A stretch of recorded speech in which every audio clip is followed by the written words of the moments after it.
El Consejo Estatal para las Culturas y las Artes de Chiapas te da la bienvenida a las transmisiones digitales del programa cultural El Arte Ayuda. A través de nuestras redes sociales estaremos transmitiendo talleres, literatura, artes escénicas, visuales y populares. Sigue nuestras transmisiones y disfruta de todo el talento y la pasión de los artistas y creadores de Chiapas. Hola, mi nombre es Tania Ramos Pérez y esta es la primera cápsula del proyecto que titulé Si Aristóteles hubiera guisado, Sor Juana Inés de la Cruz y su cocina. Para comenzar la charla voy a darles algunos datos sobre Sor Juana Inés de la Cruz, quien antes de ingresar al convento tenía por nombre común Juana Inés Ramírez de Azuaje. Algunos lo pronuncian el apellido como Asbaje, pero según la propuesta del investigador Guillermo Schmidt-Huber, la pronunciación del apellido es más cercana si se pronuncia como Azuaje. Juana Inés Ramírez de Azuaje nace el 12 de noviembre de 1648 en Nepantla, a las faldas del Popocatépetl.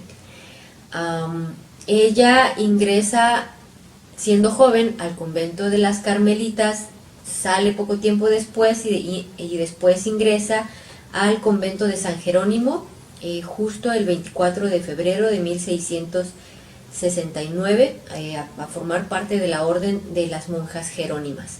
Les voy a leer a continuación algo que Sor Juana Inés escribió justo acerca de por qué ella había decidido ingresar al convento de las Carmelitas. Dice: entréme religiosa porque aunque conocía que tenía el estado de cosas, de las accesorias hablo, no de las formales, muchas repugnantes a mi genio, con todo, para la total negación que tenía al matrimonio, era lo menos desproporcionado y lo más decente que podía elegir en materia de la seguridad que deseaba de mi salvación, a cuyo primer respeto, como al fin más importante, cedieron y sujetaron la cerviz todas las impertenencillas de mi genio, que eran de querer vivir sola, de no querer tener ocupación obligatoria que embarazase la libertad de mi estudio, ni rumor de comunidad que impidiese el sosegado silencio de mis libros. Vemos entonces que había una intención meramente erudita en el propio hecho de ella decidir ingresar al convento. Acerca de la vida y de la obra de Sor Juana, pude haber retomado cualquiera de los aspectos que atraviesan estos temas. Sin embargo, sí decidí concentrarme en el aspecto de su cocina y de su práctica dentro de la cocina, es decir, de su práctica gastronómica.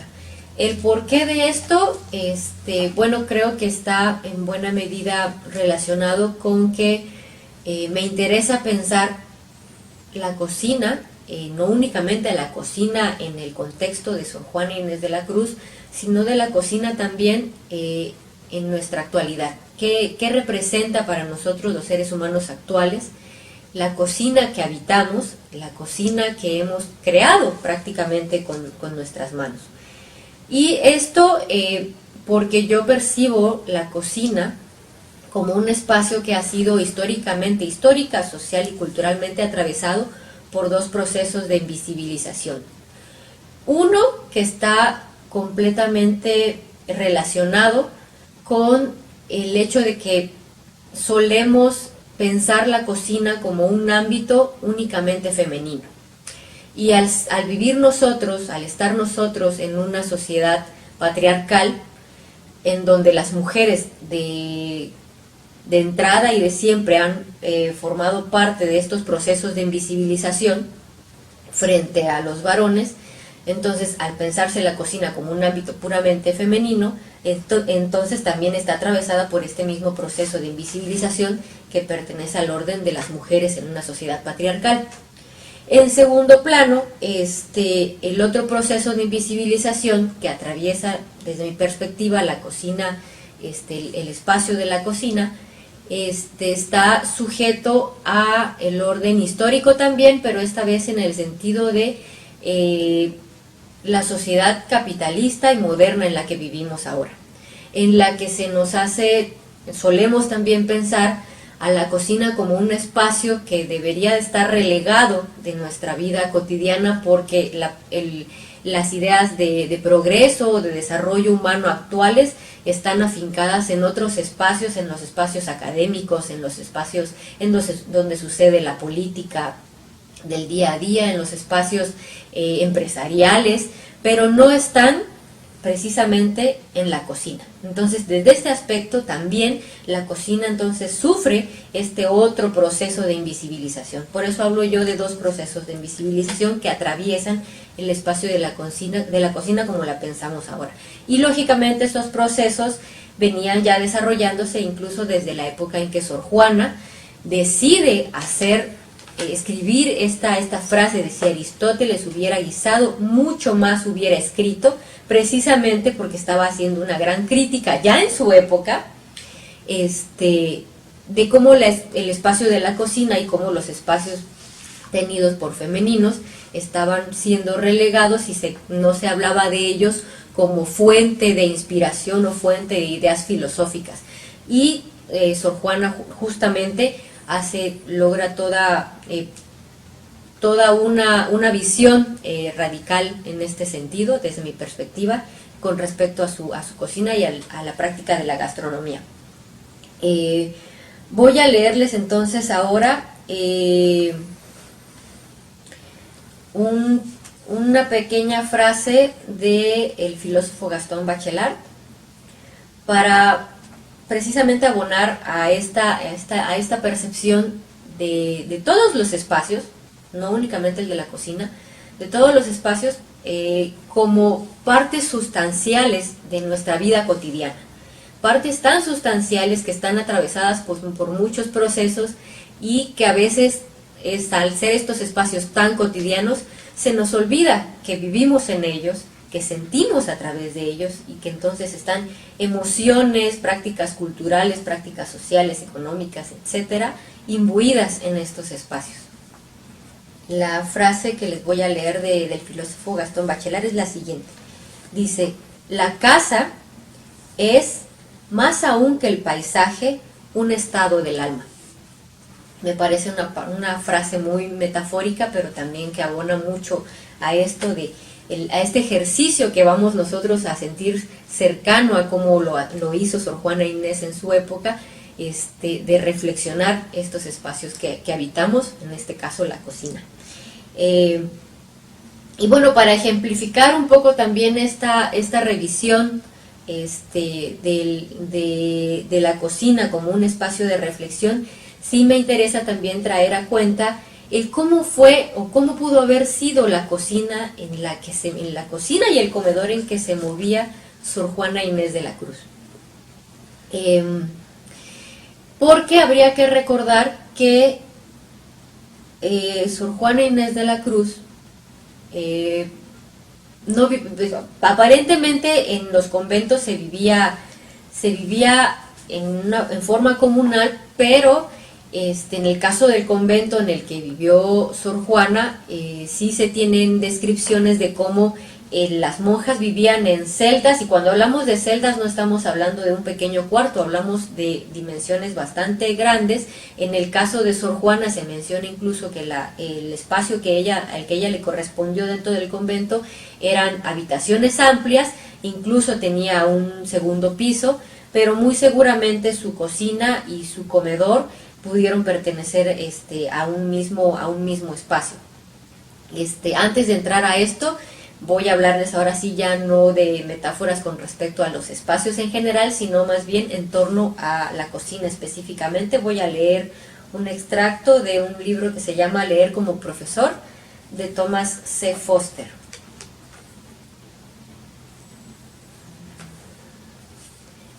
Y él habla sobre la cocina, o sea, habla sobre los actos de comunión que se suscitan en espacios como la cocina y los comedores.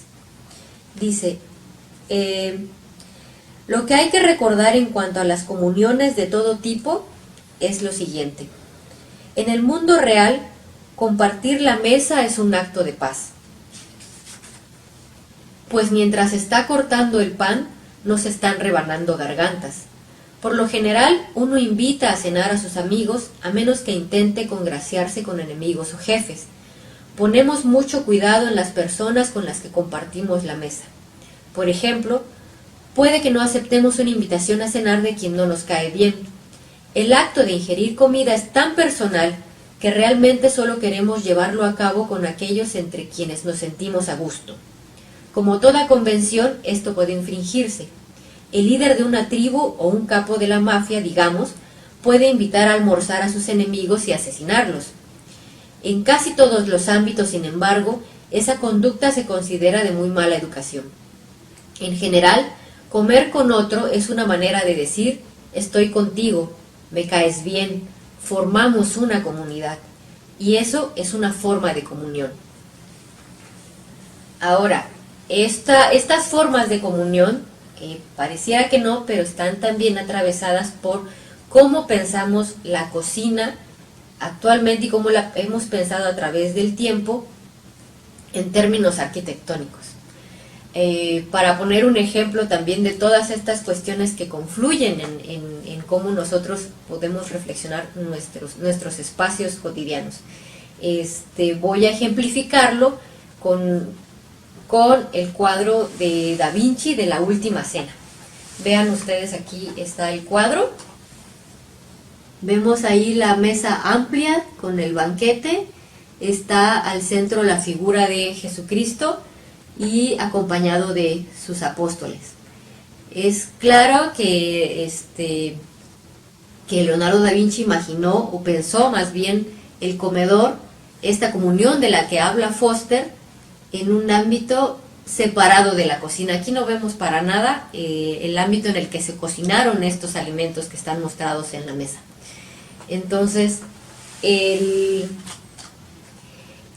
esta idea del comedor que plantea Leonardo da Vinci en su cuadro pertenece a un contexto específico, al contexto que le tocó a Leonardo da Vinci de la vida palaciega, en la que ya existía un espacio muy específico para donde se ingerían los alimentos por parte de quien habitaba el palacio.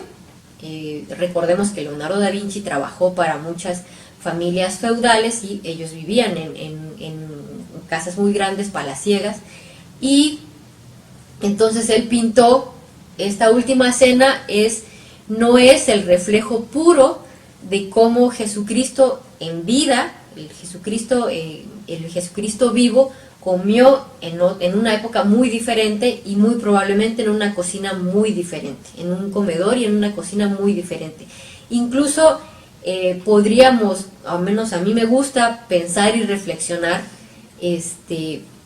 todas estas modificaciones y todos estos contextos diferentes, precisamente porque como antropólogo me ha tocado comer y cocinar en diferentes espacios, en diferentes zonas de nuestro país. Me ha tocado estar en cocinas en la zona de la Baja Tarahumara, en Chihuahua. Me ha tocado estar en cocinas y comedores de los Altos de Chiapas. Me ha tocado estar también en Quintana Roo y en Yucatán.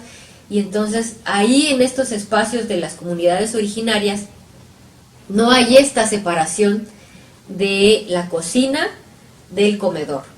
Esto va a ser una cuestión que va a suscitarse en ciertos espacios, como en el espacio del que habla justamente Leonardo da Vinci en su cuadro, que se traslada luego a esta noción de la cocina ya moderna, en la que va a haber siempre una pared de por medio que va a separar por completo la cocina del comedor. En el caso de Sor Juana, parece ser que sucedió lo mismo, sucedió que el ámbito de la cocina era muy cercano al ámbito del comedor, no habían paredes intermedias. Entonces, el acto de cocinar estaba completamente relacionado, imbricado con el acto de ingerir los alimentos, incluso porque los procesos de cocción y después de ingerir los alimentos era inmediato. Y entonces quienes quienes tienen la oportunidad de cocinar sus propios alimentos, en la actualidad incluso, quienes tienen la oportunidad de cocinar sus alimentos y comerlos cerca de donde fueron cocinados, sabrá que todo el espacio en el que se está bebiendo y comiendo está imbuido por todos estos olores, incluso por todo este ambiente que se generó después de haber cocinado los alimentos. Entonces,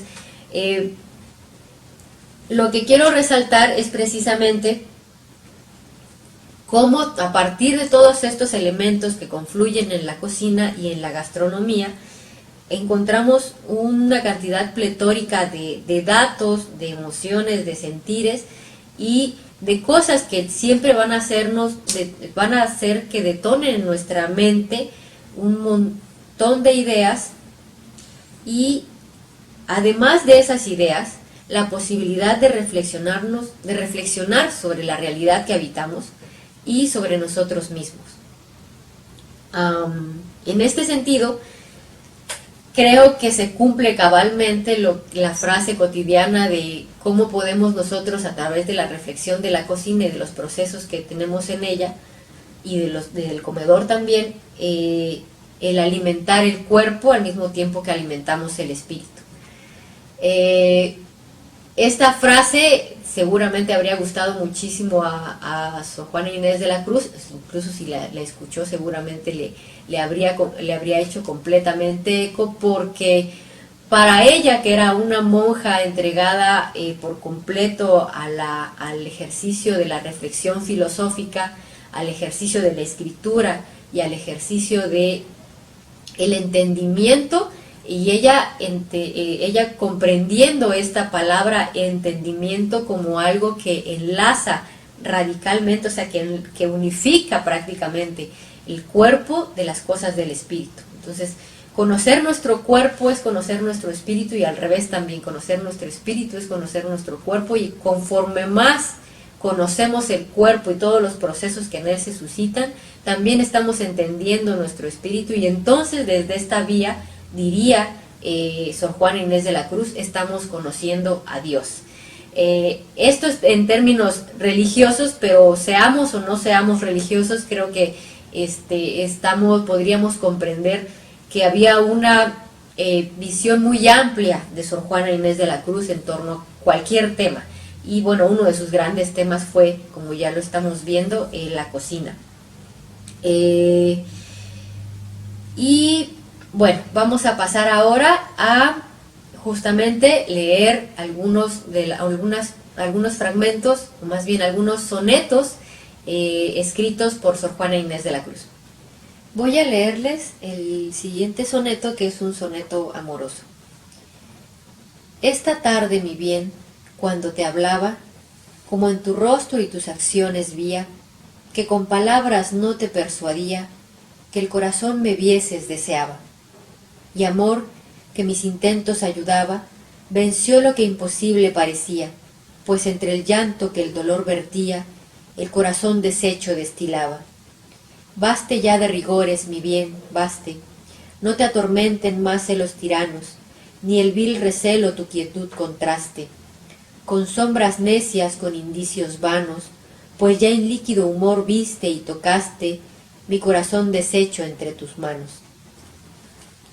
El siguiente soneto es un soneto que Sor Juana Inés de la Cruz escribió en respuesta a un retrato que le hicieran en su época, del cual ella no habló positivamente, porque percibió en el cuadro que había sido representada más joven y con algunos retoques que a ella definitivamente no le parecieron. A ella le hubiera gustado más que la representaran justo como ella era.